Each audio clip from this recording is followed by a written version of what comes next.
Gue ngeliat babak pertama lumayan stabil ya pas yang ketimbang lawan Australia. Nah babak pertama tuh kayak udah enak kan mainnya aliran bolanya. Cuma yang gue liat 20 menit pertama doang tuh kayak abis 20 menit pertama ya menurut gue ya. Terus udah kayak hilang konsentrasi. Abis gol oleh Romani ya? Iya, jadi kayak momennya nggak langsung digas lagi. Terus gue paling nyorot Tom Haye sih bang, menurut gue. Karena kayak stamina udah habis duluan gitu. Kalau misalnya, gue sih kalau ngomongin secara mental dulu ya Nes. Rido, Marcelino, di antara pemain-pemain diaspora, mereka tuh mentalnya jadi banget. Mereka bisa bersaing, apalagi Rido yang notabene dari klub Liga 1. Kapten pula. Kapten di tengah-tengah diaspora.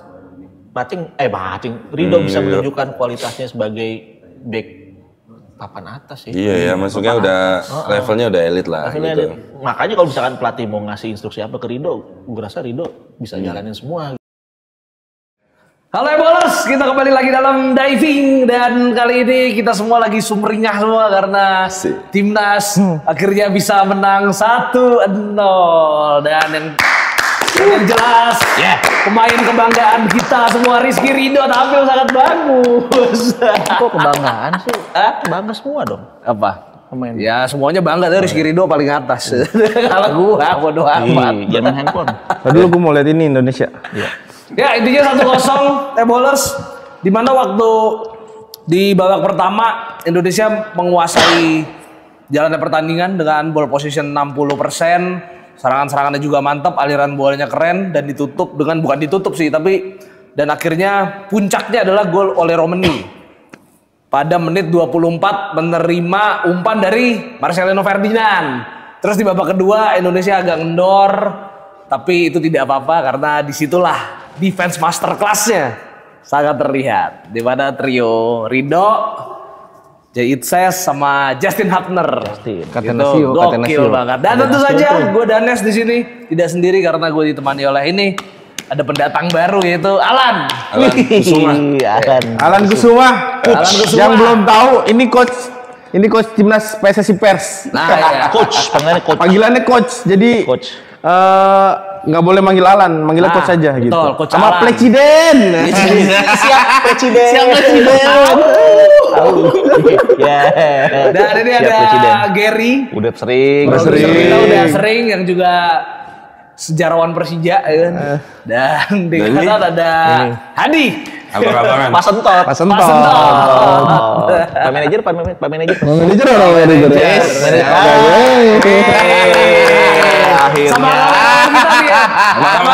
Sama kameramen kita yang baru mokal ya kan. Tiagara. Ini dibikin pas Buka puasa. Ini yang mokal tadi. Salah seorang narsum yang udah buka puasa. Tapi nggak ada bawaannya nih. Belum. Ini udah habis kan baru. Ini jam 9 soalnya. Capek lu pada gua. Nah, intinya gimana Lan? Lu ngelihat permainan timnas kemarin? Gue ngeliat babak pertama lumayan stabil ya pas yang ketimbang lawan Australia. Nah babak pertama tuh kayak udah enak kan mainnya aliran bolanya. Cuma yang gue liat 20 menit pertama doang tuh kayak abis 20 menit pertama ya menurut gue ya. Terus udah kayak hilang konsentrasi. Abis gol oleh Romani ya? Iya, jadi kayak momennya nggak langsung digas lagi. Terus gue paling nyorot Tom Haye sih bang, menurut gue. Karena kayak stamina udah habis duluan gitu. Di 20 menit pertama, habis itu kan emang bener diganti kan di babak kedua ya sama Yenner ya. Tapi overall di babak pertama bagus sih mainnya. Ketimbang Australia, ini maaf ya kalau kata-kata ini kurang jelas gitu mainnya. Karena mungkin udah nemu pakem. Dia kan mainnya bilang 4-3-3 ya. Padahal gue lihat kemarin 3-5-2 loh itu. Itu 3-5-2. 3-5-2 yang kemarin akhirnya. Lawan Australia tuh. Yang akhirnya dapat yang si backnya Itzes, Hapner sama Ridho itu sih kuncinya. Nah, Ger, waktu lawan Australia mainnya tinggi banget tuh. Iya. Itu kayaknya Kulivert masih ini ya, Kulivert sama Pastor masih mencari-cari ya. Masih mencari-cari. Ini kalau gue main tinggi gimana? Tadi cuma 5 ya, besok kayak gitu lagi. Lu sepakat gak sama Sepakat. teori gue itu? Kalau misalkan kita lihat lawan Australia, Australia itu sebetulnya kalau dilihat defensifnya itu sebetulnya kebanyakan zonal ya coach ya. Zonal, jadi kebanyakan lihat bola, belum terlalu banyak marking. Nah pas lawan Bahrain ini kemarin udah tight banget defensifnya dan itu udah perubahan tuh dari yang matot menyerang total. Jadi ya defense-nya tetap yang Bahrain defense-nya tetap dikuatin walaupun penyerangannya juga kemarin oke, yang kata Coach Alan bilang 20 menit pertama ya. Iya, 20 menit pertama. Setelah itu kita melihat ya sudah. Layaknya timnas pada Layaknya timnas pada umumnya. Iya. Kemarin kayak Kevin Dix juga agak Kevin Kax ya? Kevin Kax. Kevin Kax agak lelah karena Pas entot kalau Kevin Dix golin bisa beda lawan Australia. Iyalah itu. Iya. Itu shoot mentalnya di situ lah. Kan kita udah punya 2 peluang bersih nih di lawan Australia. Pertama sundulan Ijaz yang sundul terus kena sama kipernya tuh. Satu lagi penaltinya si Kevin. Kalau misalkan si Kevin masuk aja tuh penaltinya. Gua rasa permainan gak bakalan separah itu ini timnas. Iya. Nggak separah tuh Bang, tapi Ya, Australia tetap menyerang. Tetap menyerang, tapi hasilnya nggak terlalu bakal banyak gol. Mungkin bisa seri kalau menurut gua. Gitu. Kan itu yang lebih parah kan kemarin diperparahnya sama kinerjanya Nathan yang nggak tahu main kayak gimana kalau lawan Australia. Sekarang pas kemarin lawan Bahrain kita ngeliat udah posisi 6-nya udah pakem nih. Jadi gua ngeliat si Joe Polupesi emang udah pas banget posisi buat nemenin Tom Haye di situ. Makanya Australia itu kelihatan banget ya zonalnya ya. Iya. Pertahanannya ya. Karena si Nathannya seradak seruduk nih lawan Australia. Jadi kemana-mana hayo gitu. Kalau kemarin kalau lu pada ngeliat lawan Australia lawan Bahrain si Joe Polupesi udah tok di situ cuma box to box doang gitu. Jadi ketika nyerangnya bantuin dia cuma setengah 3/4 lapangan nggak bertahan full ke belakang gitu. Jadi box to boxnya kelihatan si Joe Polupesi. Sedangkan Tom Haye itu cuma buat ngatur serangannya gitu. Ya, ini kita sama Haryono ya. Haryono sama itu Ponario Astaman. Ponario Astaman. Gimana? Ya udah intinya kalau dari rating Joy Palupasi bagus banget dengan 7,1 di rating FOTMOB. Itu hijau ratingnya. Terus Tom Haye ini kuning nih malah. karena kan gue bilang tadi kayak Samin emang nggak terlalu ini bang, nggak terlalu usia nggak bohong coy. Sama Marceng, aduh udah Kalau ngomongin usia, si ini lebih Siapa? senior kan si Palu Pesi sebenarnya. 31. Kagak. Sama Tom Haye umurnya berapa? Tomnya 30. Tapi kan posisinya si Joe Pelopesi kan cuma begini doang kan. Iya betul. Mainnya lurus aja dia. Ngomong aja Wayat deh, nggak kemana-mana. Emang capek sih ada di posisi Haye di depannya si Pelopesi itu. Nah, makanya kalau capek kita harus Minum kristalin.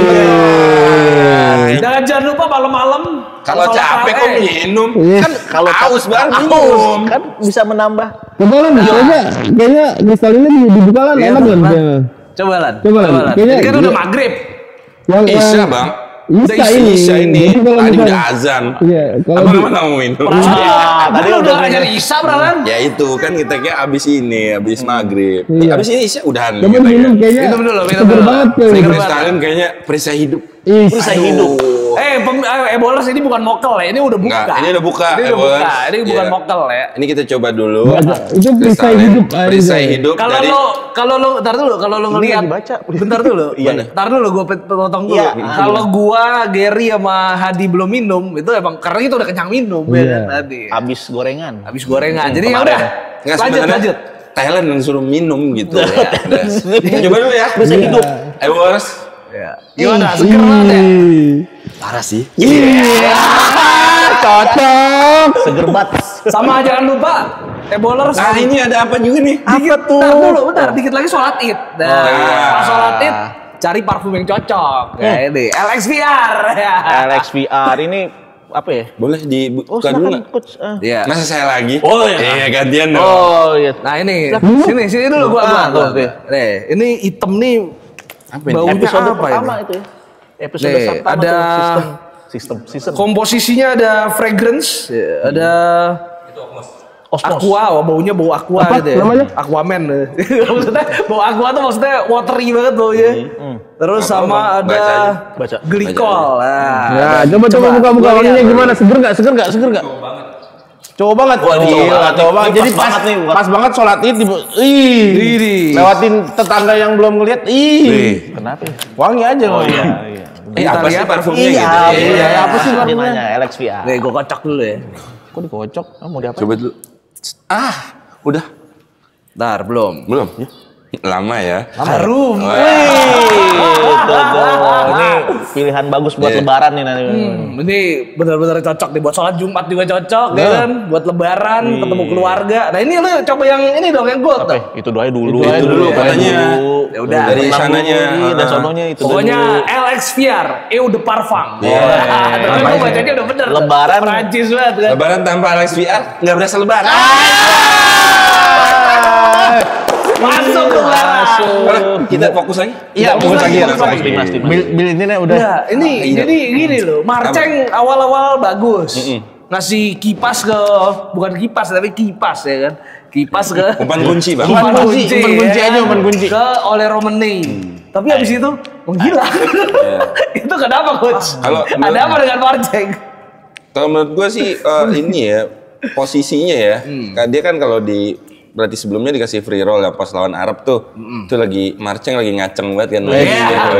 Nah, kalau kemarin kan dia diplot di kanan ya. Sementara di kanan tuh ada Kevin Kax juga kan. Jadi kayak bentrok gitu loh Bang mainnya. Kalau menurut gue nih ya, sama kayak kita pertandingan lawan Australia. Si Dan James sama Kelvin Verdong tuh bentrok mainnya. Iya, betul. Nah, kemarin itu si Kevin Dix sama Marcelino nih yang bentrok. Jadi satu umpan kunci dari Tom Hay ke Marcelino Umpan lagi ke Romani ya. Itu sih momennya sama atau lagi yang momen ini loh. Tap in yang babak kedua tuh. Itu sayang banget kan maksudnya. Yang dari Ragnar sih sebenarnya. Ragnar ke Marceng terus tiba-tiba tendangannya ke atas. Iya, mungkin ya over confidence juga ya si Marcengnya. Iya. Tapi terlepas dari itu kalau overall nggak terlalu menonjol banget lah. Iya. Yang menonjol banget sih menurut gua ya tetap ya yang 3 gitu. Cuman gua nggak bisa bilang si Hafner bagus banget, Ises bagus banget enggak. Itu karena kesatuan satu elemen. Tiga serangkai. 3 serangkai ini. Nah, kita balikin lagi kalau kayak yang lawan Australia kayaknya si Ises nih sama Mes kayak enggak ini ya, enggak kayak nggak ngobrol gitu ya. Kayak ngobrol. Kayak baru Iya. Pas lawan Cina juga gue lihat. Iya. Sama Miss mainnya terlalu tinggi menurut gua. Kayak di Twente kan dia mainnya tinggi banget. Overlap maju loh. ya. Ditutup tuh. Karena ya gitu ketika si Mesnya maju, JIC-nya nggak ada temennya. Terus kecuali yang sedangkan si Coaonnya juga nggak ada kemana-mana tuh waktu lawan Australia. Tapi gue seneng sih sama Patrick Kluivert. Dia berarti nonton 3-1 kan. Karena Rido sering jadi wide center back. Itu gak terjadi di era Sintayong. Jadi wide center back, terus umpan sering crossing.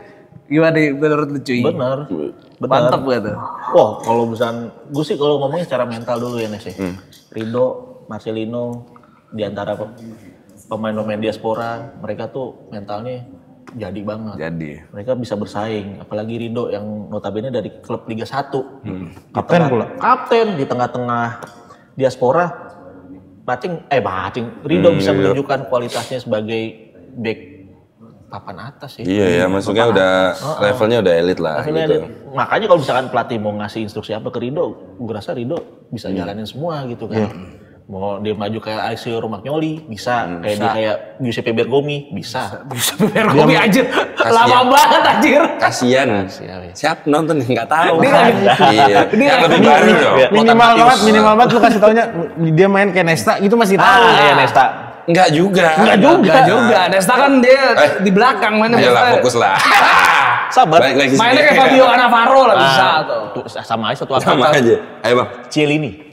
Dan kalau ngelihat Sabar enggak juga. Harry Maguire. Ya. Harry Maguire. Dan enggak Marceng oke lah, Marceng mainnya oke. masih oke. Cuman kalau kita flashback ke pemain-pemain homegrown yang abroad lain kayak Asnawi nurun. Arhan nurun. Witan habis dari Gedang balik ke Indonesia main di Persija jadi camat. Ya Egi lagi bangkit. Jadi biarin. enggak, ini jujur aja. Jadi adalah intinya pemain home ground tidak perlu abroad.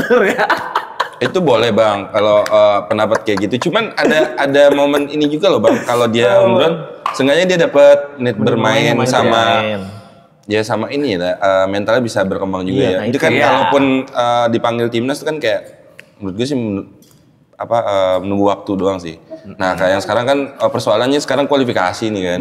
Pertaruhannya kualifikasi Piala Dunia mungkin nyari yang terbaik, dari yang paling baik gitu. Enggak. Kalau misalnya yang gue lihat squad sekarang ini, ya mungkin udah yang paling baik lah. Enggak, maksud gue konteks gue adalah Rizky Ridho sama Kambuaya. Dia kan menit bermainnya maksimal di Liga 1. Iya. Sedangkan yang abroad itu kan jarang main.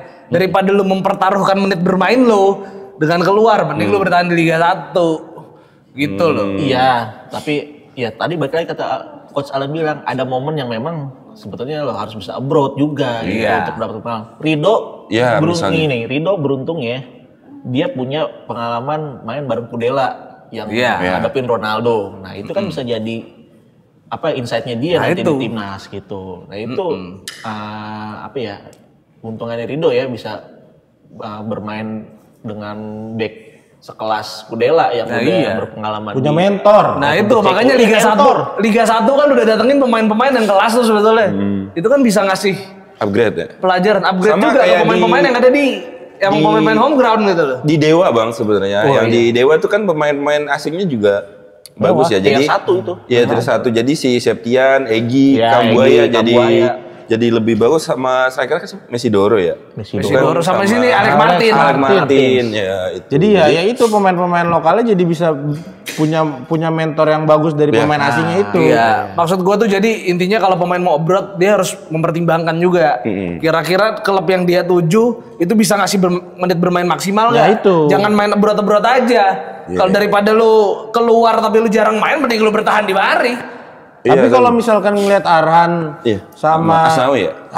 Asnawi, dia walaupun kan memang waktu di Jepang sama di Korea itu kan menit bermainnya kurang tuh. Tapi ketika mereka bermain di Bangkok yang kultur sepak bolanya sama kita, jadi dia mulai dapat menit kepercayaan lagi nih dari si Port FC-nya, dari si Bangkok United-nya. Jadi menurut gua kalau misalkan lu mau abroad ya dikit dulu lah di ASEAN dulu lah baru jauh ketika jadi lu di ASEAN ini udah bakal dapat menit bermain yang cukup gitu loh. Minimal Asia. Nah itu kan sebetulnya kalau abroad juga bisa diambil juga metode latihan seperti apa. Iya. Mental lu ngomong sama orang asing kayak gimana, ngadepin orang asing kayak gimana. Public speaking lu gimana. Ketika lu main ke kualifikasi kayak ini kan kadang public speaking juga butuh juga. Iya, tapi pada akhirnya dengan kebijakan banyak pemain asing di Liga 1 membuat Liga 1 ya lumayan upgrade. Harus kita akui. Liga 1 upgrade kalau sekarang misalnya di Liga Champion maksudnya di ACL 2 Persib belum lolos.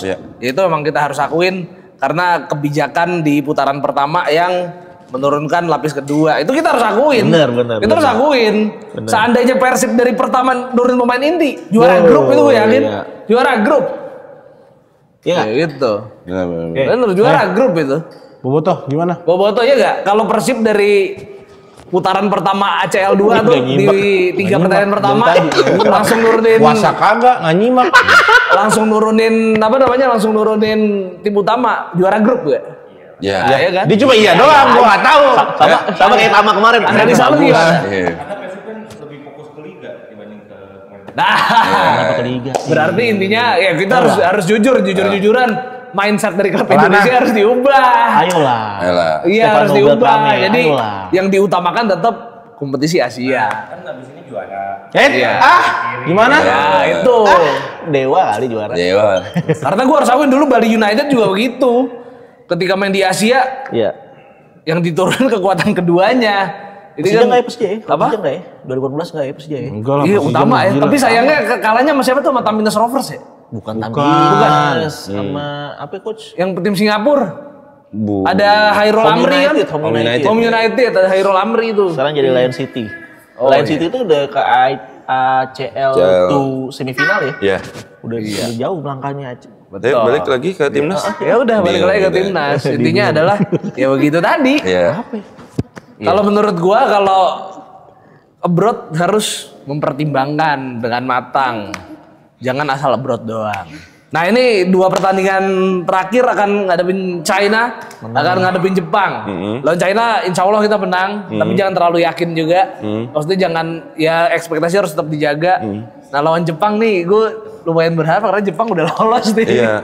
Kita coba bahas lawan Cina ya. Kalau misalnya pas lawan Cina dengan pakem yang kemarin lagi ya, pas lawan itu kayaknya gue bisa yakin menang. Ya menang tipis juga atau menang selisih 2 gol juga masih dapat. Cuman yang lagi dipikirin sama Cliver ini kan stamina pemainnya nggak full 90 menit nih. Sama ada beberapa pemain juga yang sayang kalau nggak dimainin gitu. Kayak kemarin Dean James, terus sama Patinama. Kan posisinya bentrok sama ini Patinama. Nih. Patinama juga belum main kan. Terus sama di depan ada sama ini nih. Gue coba yang kita bahas kemarin si nomor 8. Oh iya Eliano ya. Iya balik lagi Bang sebenarnya Eliano. Udah Eliano. Tapi sebelum ke ini gue mau ini deh kayak kasih saran gitu buat Patrick Kluivert. Si Camboya pasang duluan deh. Iya. Bisa. Iya itu. Kayak kemarin ya pas di ini dia kayak ngasih bukti kalau gue tuh bisa bersaing kok gitu. Karena pas di zaman pelatih sebelumnya dia tuh nggak dapat menit bermain. Yes. Nah pas dia nggak dapat menit bermain terus orang mikir kayak wah iya nih. Haye kalau nggak ada Haye paling Jenner paling si Nathan kenapa nggak pernah nyoba opsi Gamboya Gamboya gitu. Nah kemarin pas zaman si Patrick ini megang dia ngasih itu seenggaknya main cuma 28 menit kan dia masuk menit 72 tuh. Seenggaknya iya ada nyiptain 2 sampai 3 peluang. Iya. Pertama nutmeg. Iya. Seenggaknya si yang lokal ini gitu selain Rido sama Rido dong ya. Rido, Marceng. Marceng tapi dia abroad kan. Dia hitungannya diaspora juga sebetulnya. Tapi dia luar negeri. Kalau Sananta sama Septian sih ya nggak apa-apa sih masuk babak kedua. Cuman yang lebih dicobanya ke Septian ya. Apalagi nanti kalau misalnya main Egy mungkin bisa di posisi itu kanan kan. Sama balik lagi, sorry gue ngomongnya lompat-lompat. Ragnar kemarin nggak terlalu perform banget ya. Karena mungkin di posisi dia di kanan ya ditaruhnya kemarin di babak kedua. Ada satu peluang yang gue lihat Ragnar harusnya bisa diambil shooting tapi malah dia oper ke Ole. Ada lah kemarin ya. Yang nekuk kemarin. Jadi harusnya kalau gue mikirnya kalau misalkan si Ragnar pas udah nekuk di shooting itu bisa jadi peluang. Tapi dia malah ngasih ke Ole yang posisinya udah ketutup sama back. Nah itu menurut gue sayang. Kenapa si Wahyu ini nggak mau nyoba buat syuting gitu loh? Atau mungkin ada instruksi harus ke Ole? Nggak juga lah. Iya. Tapi bisa jadi karena beberapa pemain yang overlap ini ke Ole tadi. Ole kan striker betul. Dia striker dan penyerang. Dan gue jujur kalau ngomongin Ramadan Sananta di 2 pertandingan kurang memuaskan ya. Iya, memang harus akuin ya. Memang harus ngakuin, cuman yang mungkin lagi ya suplai bola ke dia juga kurang kan. Karena kita harus lihat juga kan stamina kan udah habis banget tuh kemarin Bang. Jadi pas disuplai bola ke Sananta jadi kayak mungkin udah habis kan, udah banyak long ball gitu. Iya, kan pas long ball gue kemarin mikirnya kalau misalkan satu long ballnya Sananta bisa dimaksimalin gue kebayang tuh wah bola Budi Sudarsono nih pas lawan Bahrain gitu. Oh iya 2007. Kan ada tuh bola long ball ke Sananta tapi pas ketika dia sama Beckham dia ngontal dar, enggak bisa. Padahal pas latihan sebelumnya udah ini ya mungkin ya emang enggak kuat sih. Latihan sama tapi beda mereka ya tensinya beda. Tapi kalau menurut gua harus ada beberapa pemain home ground lagi yang dicoba. Gua berharap Beckham Putra dipanggil. Oke. Next Beckham dipanggil, Rehan Hanan juga harus dicoba. Oh Rehan. Siapa Kakang? Rehan Hanan ya? Rehan Hanan. Maaf ya Boboto ya. Maksudnya kalau Kakang aja kalangan NTI sering kebuli Kakang gitu. Enggak, mungkin kalau Persib tuh Boboto sendiri aja sering kritik. Kakang anjir lu gimana sih? Boboto sendiri aja sering kritik Kakang lu. Ya memang mainnya kurang begitu bagus kalau Kakang. Maksudnya ya namanya masih muda, masih naik turun. Kalau Persib yang Beckham menurut gua. Beckham ada Malis sama Klok. Ada Malis. Mark Klok itu bisa tuh. 3 pemain ini dicoba lah. Karena ngelihat tadi yang sialan gitu. Nah, si coach bilang ini kalau ada Malis ini kan bisa juga ditaruh buat gantiin Tom Hay juga. Itu. Terus bisa ngebantu serangan juga buat cover si Ricky Kamboya juga. Kalau Klok ya buat dampingin Joe Polipesi sama si Nathan nih. Nathan juga nggak kelihatan banget mainnya kemarin, mainnya gitu acak-acakan mendingan kok menurut gua. Ini asumsi gue doang nih ya, yang kalau misalnya kita ngelihat dari Australia kemarin, pertandingan lawan Australia itu mirip banget lawan Cina tuh, berantakan. Nah, Asli berantakan ya. Kayak nggak ada ngobrol ya? iya kayak nggak ada ngobrol. Terus yang kedua, terus gue lihat kuncinya adalah lagi-lagi nih gue nggak nyalain pemain ya, maksudnya di mes sih. Iya. Kacaunya di situ ya, jadi kayak apa ya? Jadi mungkin nggak tahu apakah nanti dikasih kesempatan lagi. Cuman kalau memang pertaruhannya buat lolos ke putaran selanjutnya, mungkin mes cadangin dulu iya, gitu. Ditaruh dulu lah. Ditaruh dulu. Ya. Soalnya di beberapa laga di Eropa sana juga dia beberapa kali blunder juga kan. Iya. Gue nggak inget sih beberapa pertandingannya. Cuman yang pas gue nonton waktu itu dia pernah gol bunuh diri juga kan. Ya, soalnya kebanyakan overlap juga. Iya, dia kebanyakan overlap. Nah, posisi kan dia back tengah, ngapain dia overlap gitu. Iya. Sama gitu sih coach. Dia back tengah tapi back tengah tapi naik ya. Fun fact-nya itu kan tiga back itu kan setiap main kan selalu clean sheet. Oh iya, lawan Australia, Arab sama ini. Ini Bahrain. Selalu clean sheet. Ya karena memang ya kuncinya kemarin si Kluivert bisa main rapi itu ya di 3 back itu. Gua nggak mau nunjuk siapa-siapanya tapi iya kayak gue bilang tadi. Ya 3 pemain ini gua rasa udah klop ketika ada satu momen ketika si J-nya pressing ke pemain, si Abnernya langsung nutup cover ya. Itu menurut gua itu nggak dibangun 1-2 hari, tapi itu udah chemistry dari beberapa pertandingan. Dan buat build up juga bagus. Dan buat build up-nya keren. Build up dari belakangnya. Ya, kita bahas pemain doang tadi, tapi kita belum bahas kiper ya bang. Ada 4 kiper lah. Iya. Pas, sama Adeo, Emil, Nadio sama Fernando Ari. Iya. Kalau menurut kayaknya Martin Paes yang terbaik sih. tapi gue penasaran Emil deh. Iya. Gue mikirnya kemarin karena si pasnya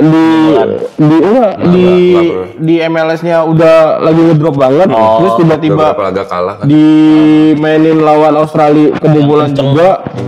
Gue bilang, wah ini gila nih anak ini orang mentalnya gimana ya, apa turun apa enggak ya? Gue pikir ketika lawan Bahrain dia si Kluivert mau jadi lagi nih, Emil mau ditaruh, ternyata enggak. Malah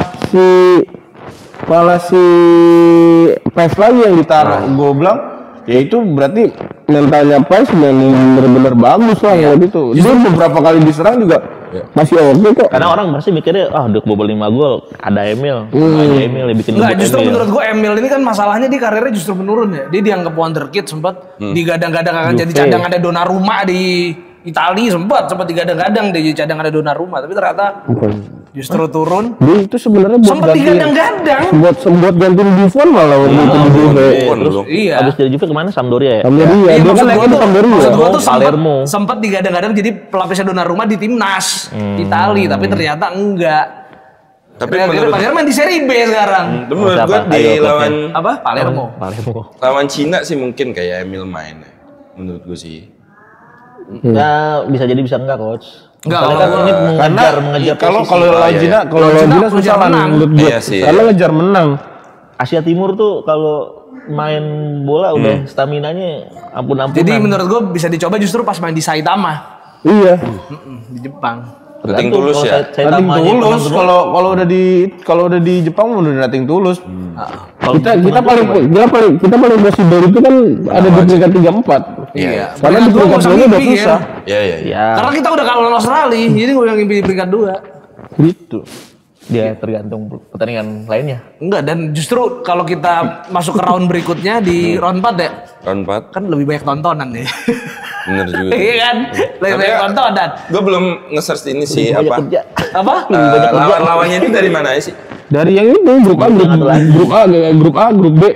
Jadi diambil 34. Jadi satu grup itu ada 3 nanti. Oh, yang diambil yang peringkat pertama doang. Peringkat pertama doang setahu gue. Peringkat 1-2. Oh, 1-2 lagi. 1-2. Peringkat 1 doang. 1 doang. Nanti ada yang berhadapan sama Amerika Latin ya. Peringkat keduanya itu ada playoff lagi. Konfederasi. Nah, dari yang menang lawan playoffnya itu nanti bakal lawan yang konfederasi itu. Jadi jadi satu lolos langsung. Satu lolos ke peringkat 1 itu langsung Piala Dunia. Nah, 3-4-nya itu ya. Ini yang kita bicara putaran 4 ya. Ya betul. Yang peringkat 2-nya, enggak peringkat 2-nya itu dia playoff. Oh, playoff. Playoff lagi buat ngelawan yang playoff di Di CONMEBOL ya, lain. CONMEBOL apa di Semua nanti. Oh, semua digabungin. Oh, gitu.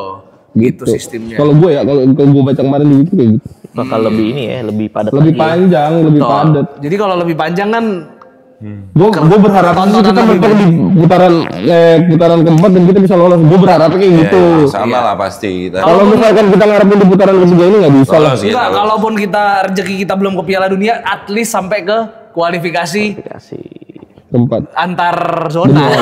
Antar zona itu udah paling minimal. Sama kita udah dapat tiket langsung Piala Asia ya. Iya, di Udah Piala kan, lu lumayan kan lawan Paraguay, itu kan keren cuy. Iya. Lawan Paraguay sampai jaga ya dengan Paraguay.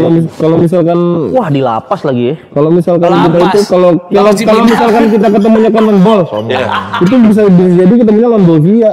Iya, yang Paling bawah soalnya. Bolivia ya, bisa jadi ya. Bolivia. Bisa jadi. Paraguay juga ada kemungkinan. Enggak lah. Bolivia paling jauh, udah Bolivia ya? buncit. Main di atas gunung kan Bolivia. Iya, waduh itu iya, kacau tuh. iya, Itu di iya. lapas, kota lapas bener. Tapi itu hitung uji coba juga ya buat Piala Asia ya. Iya, Kalau kayak gitu ya. Berapa kilo di atas permukaan laut kata lapas tuh katanya? Tinggi dah Tinggi pokoknya. banget lah. Gila. Dengan oksigen yang sangat tipis. Permukaan laut tuh meter. Meter ya? MDPL kilo. Meter. Salah gua. Kilo lagi. Gunung aja kan MDPL, masa kilometer.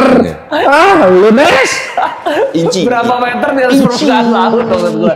Maklum saya bukan anak IPA jadi suka salah-salah. Enggak Saya juga enggak. Gue juga bukan anak IPA, itu kan pengetahuan umum. Makanya baca RPUL. Enggak tahu anak-anak sekarang, Gus. Terus OFC kemungkinan New Zealand kan langsung lolos. New Zealand udah lolos kemarin. Jadi ntar di kualifikasi itu ada yang peringkat 2 OFC kan? Ya, jadi itu yang tim yang udah lolos itu Jepang sama New Zealand. Ada satu lagi baru nih tadi. Yang baru apa? Yang ya? dari Asia juga? Bukan. Bukan ya? Afrika kayaknya, CAF ya kalau nggak salah. Apa? Ya itulah pokoknya yang gue tahu baru ini sama yang tiga tuan rumah. Meksiko, Ya, nanti Amerika. kita bikinin grafisnya nanti ya, Boles. Ya, pokoknya Ini kerjaan lagi. ya. Kerjaan lagi katanya. Jangan lagi ya. Ya udah, ya, gitu ya. kita closing tapi kita belum mempromosikan yang gold deh. Ya, sekali lagi ya buat e-ballers. Nah, ini. Ini kalian udah buka nih ya kan. Ntar cari aja yang gold. Ya, gold nih episode kedua ya. Episode kedua nanti kita unboxing. Nah, Season pertama semua. Season pertama ini semua kalau nanti ini kita. yang jelas baunya lebih cowok, itu janjian lebih manis. Kita nggak tahu. Ini baunya lebih laki, men. Lebih apa ya lagi? Oh, ini lebih manis baunya. manis. Lebih manis. Jadi Manis, cocok manis, buat manis, manis, ya. manis. Jadi cocok buat malam hari kalau ini. Iya. Ya, kalau ini cocok buat siang. Ya. Oke, e-ballers. Ya, oke, Terima benar. kasih nih. Ya. Terima kasih, Gitu. Coach. Sampai Sama-sama. ketemu lagi. Mudah-mudahan nanti kita bisa ngobrol-ngobrol lagi. Betul. Oke. Ini susah banget bintang dia nih. Enggak, bukan susah. Memang ininya. Enggak lu alasan. Iya. Nanti e-ballers kita join lagi. Ya, Insyaallah. kita join lagi di diving berikutnya. See you. See you.